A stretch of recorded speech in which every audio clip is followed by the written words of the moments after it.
নমস্কার। আজ আমার নিবেদন কবি শঙ্খ ঘোষের একটি বিখ্যাত কবিতা বাবু মশাই। কবিতাটি যেমন একই সঙ্গে ছন্দভিত্তিক তেমনি ব্যঞ্জনাধর্মী। দর্শকের কাছে অনুরোধ রইল কবিতাটিকে ছন্দের মাধ্যমে উপভোগ করার জন্য। সে ছিল একদিন আমাদের যৌবনে কলকাতা, বেঁচেছিলাম বলেই সবার কিনেছিলাম মাথা। আর তাছাড়া ভাই আমরা সবাই জেনেছিলাম হবে নতুন সমাজ চোখের সামনে, বিপ্লবে বিপ্লবে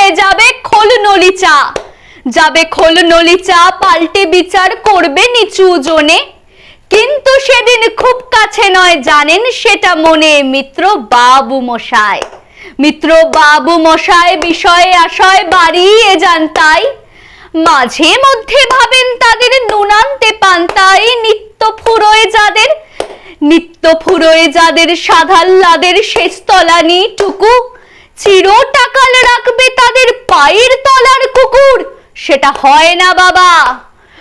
হয় না বাবা বলেই থাবা, বাড়ান যতেক বাবু। কার ভাগে কি কম পড়ে যায় ভাবতে থাকেন ভাবুক। অমনি দুচোখ বেয়ে অলক পেয়ে ঝরে জলের ধারা, বলেন বাবু হাবিপ্লবের সব মাটি সাহারা। কুমির কাঁদতে থাকে আয় আমাকে নামা বলে। কিন্তু বাপু আর যাব না চড়াতে জঙ্গলে। আমরা ঢের বুঝেছি খেদি পেচি নামের এসব আদর, সামনে গেলেই ভরবে মুখে প্রাণ ভরে তাই সাধো। তুমি সে বন্ধু না যে ধূপ ধুনা জলে হাজার চোখে, দেখতে পাবে তাকে সে কি যেমন তেমন লোকে। তাই সব অমাত্য পাত্র মিত্র এই বিলাপে খুশি, সুরিখানাই কেবল সত্য আর তো সবই ভূষি। ছিছি হায় বেচারা শুনুন যারা মস্ত পরিত্রাতা, এ কলকাতার মধ্যে আছে আরেকটা কলকাতা। হেঁটে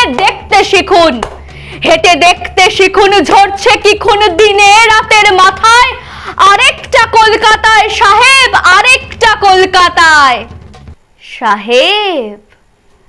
বাবু মশাই। নমস্কার।